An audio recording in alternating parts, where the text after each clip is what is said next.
শুভ সকাল, ভালো আছো তোমরা?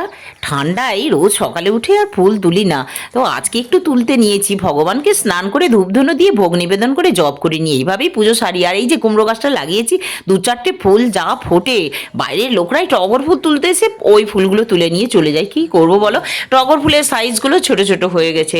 আর ঠান্ডায় ফুটছে না রে কালু দাদু, চট দিয়েছি, চটে শুচ্ছে না কেন বলো তো? ওই যে কুকুরগুলো, রাস্তার কুকুরগুলো চটের মধ্যে পটি করে দিয়েছে, ওদেরও তো ঘেন্না লাগে।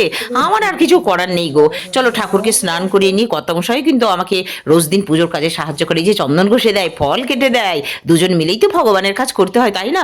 আর আজকে একটা বিশেষ কাজ আছে, মামার বাড়িতে নবান গো, আজ তো রবিবার।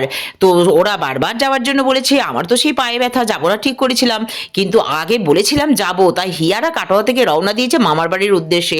যেই শুনেছে ফোনে জয়ী বলেছে আমরা যাচ্ছি না, ও সেই গাড়ির মধ্যে রাগারাগি করতে লেগে গেছে, চিৎকার চেঁচামেচি শুনে আমি তড়িঘড়ি করে কাজলদাকে খবর দিয়ে এই দেখো আমরাও রেডি হয়ে মামার বাড়ির উদ্দেশ্যে বেরিয়ে পড়লাম। চলো যাই, সবার সঙ্গে দেখা হবে। এই ট্রেনটা আমোদপুর ছেড়ে কাটোয়া যাচ্ছে। আমরা মামার বাড়ির কাছাকাছি চলেই এসেছি গো। মামার বাড়ি ভীষণ আনন্দ মজার জায়গা, পরবর্তী ভিডিওতে দেখবে।